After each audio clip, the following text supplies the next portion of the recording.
Welcome to Everything Apple. All through the month of September, I'm sharing great apple ideas, and today's video is about drying apples. Now you can use a dehydrator or you can use your oven, either way, but apples are delicious dried. I've got some Fuji, some Granny Smith, and some Red Delicious apples that I'm going to share how to dry these. I've got my apple peeler, my knife, my very sharp knife, lemon juice, and cinnamon. So let's get started.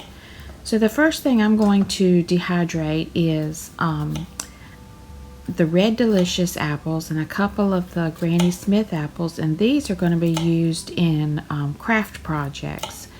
So I'm cutting them this way so that you can see that pretty star that's in the middle of the apple. And you just kind of slice them up with a very sharp knife, very thin, so they'll dry a little faster. And there's that pretty star that's in the middle, and I just poke the seeds out. And I'm going to do these apples, and we're going to be making some stovetop simmer bags full of dried apples and cinnamon and cloves to use to make your house smell so good. And then I'm going to be using some of these and making a pretty fall wreath for my kitchen. So like in the last video, if you don't want your apples to brown, you just spray them lightly with some lemon juice, or you can soak them in lemon juice. This is just a little faster, so I like to spray mine with the lemon juice. So I'm doing both sides, and then I'm going to be layering these over on my dehydrator trays.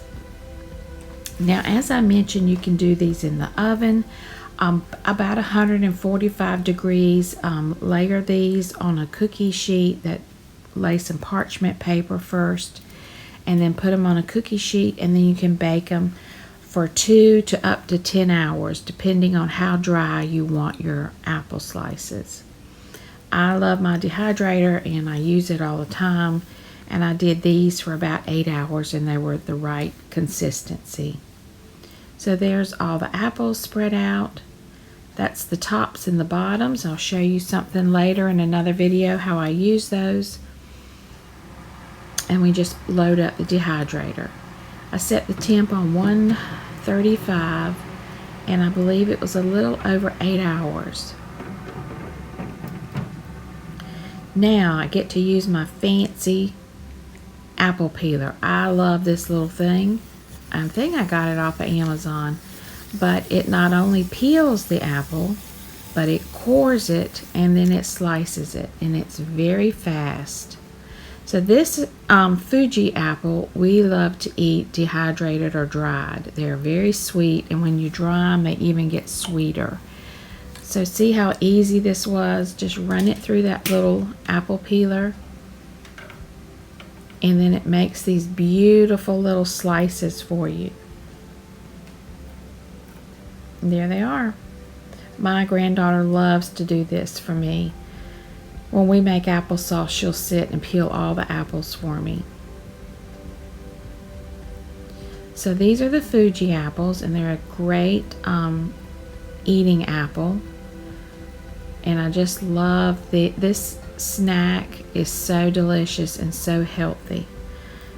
So if you've never dried apples, you really should try it, because they're very delicious, and these will keep in a sealed container or a Ziploc bag for a very long time in your pantry.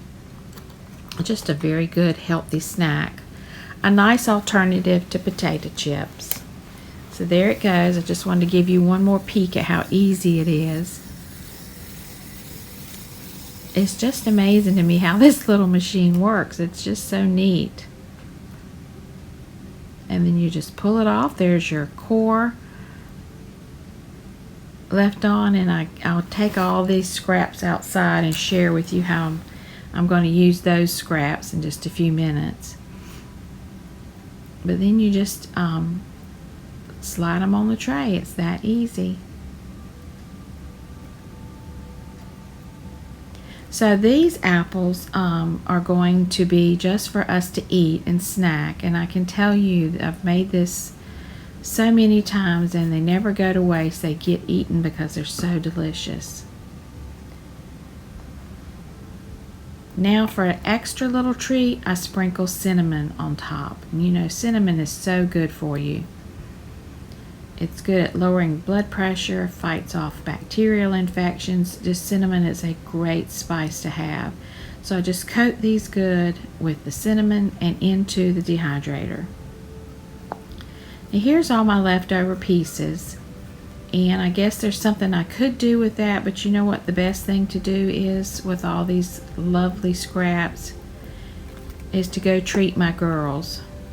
There's a leftover watermelon. I give them whole watermelons in the summertime because it's so hot, but they will love munching on these apples and all of the skins.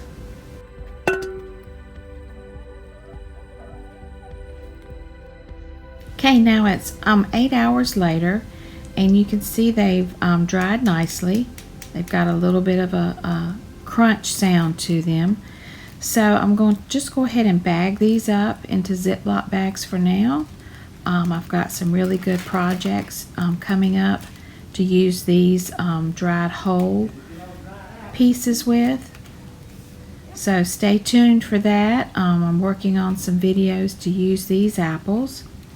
So right now I'm just putting them in a Ziploc bag, but you could store these in quart jars and put it in an oxygen absorber and seal them up to use later. But the cinnamon apples I also put into Ziploc bags, but I'm telling you, we have already eaten about half the bag. They're so good. They have the best sweet flavor. They're not crunchy, they're kind of chewy, but they're absolutely delicious. So when you're baking yours, test them around the 8-hour period. You make like them a little more crunchier, and you can go a little bit longer. But these are just perfect. And the cinnamon on them, it makes them taste so good. And the grandkids love these snacks too.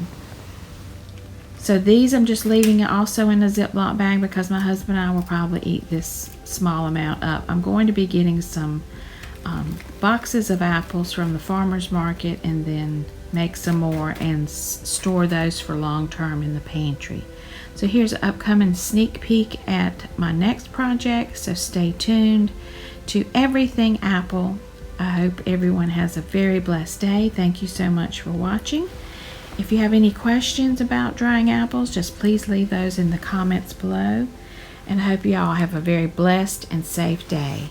Thank you for subscribing.